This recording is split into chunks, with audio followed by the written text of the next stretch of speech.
చిరంజీవి గారు స్వయం కృషి చేస్తాడు, ముఠా మేస్త్రి చేశారు. వెంకటేష్ బాబు బొబ్బిల్ రాజా చేశాడు, చంటి చేశాడు. నాగార్జున గీతాంజలి చేశాడు, శివ చేశాడు.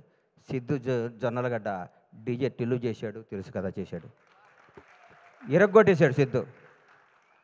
జోష్ సినిమాలో ఏ అడ్రస్సు లేకుండా, ఏ కేరఫ్ లేకుండా, ఏ బ్యాక్గ్రౌండ్ లేకుండా, ముందు ఎవడో వెనకెవడో లేకుండా నేను నటుడిని అవుదామని ఇండస్ట్రీకి వచ్చి జోష్ సినిమాలో చిన్న వేషం కోసం తప్పించి సిద్ధు ఈ సినిమా తర్వాత నేను చెప్తున్నాను, డైరెక్ట్గా రవితేజకి ఆల్టర్నేటివ్ ఎవరా అనుకున్నాను. రవితేజకి ఆల్టర్నేటివ్ అవుతావు సిద్ధు. నువ్వు నిజంగా చెప్తున్నాను. నువ్వు రాబోయే 20 ఏళ్ళు నువ్వు ఇదే క్యారెక్టరైజేషన్తో ముందుకు వెళ్ళిపోతావు.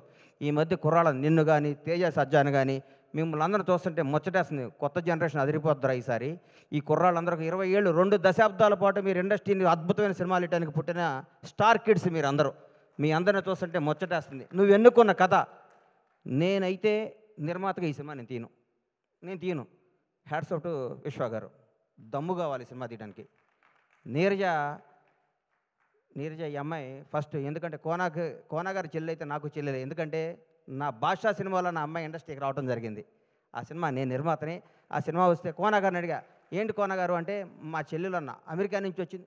ఈ అమ్మకు వీళ్ళ నాన్న వీళ్ళ ఫ్యామిలీ ఏంది, ఈ అమ్మాయి ఇండస్ట్రీలో ఏంటి అనుకున్నా. ఆ అమ్మాయికి ఉన్న ఫ్యాషను, ఆ అమ్మాయికి ఉన్న టేస్ట్, ఆ రోజుల్లోనే ఆతృత, తపన, ఈ డ్రెస్ అయితే బాగుంటుంది. ఒక 10 రోజుల్లోనే కాజల్కి బెస్ట్ బడ్డీ అయిపోయింది. కట్ చేస్తే ఇండస్ట్రీ హీరోయిన్లందరూ ఈ అమ్మాయి చుట్టూ తిరిగారు. ఆ అమ్మాయి ఎంత మేధావో, ఎంత ముదురో అప్పుడే చూసుకున్నా. ఈ అందరినీ తనాళం చేసుకొని లౌకికంగా. ఆ అమ్మాయి ఫ్యామిలీ బ్యాక్గ్రౌండ్ వాళ్ళది ఎంత పెద్ద ఫ్యామిలీ, ఎంత పెద్ద కథ.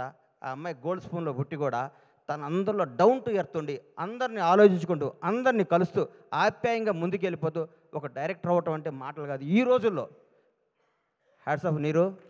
నిజంగా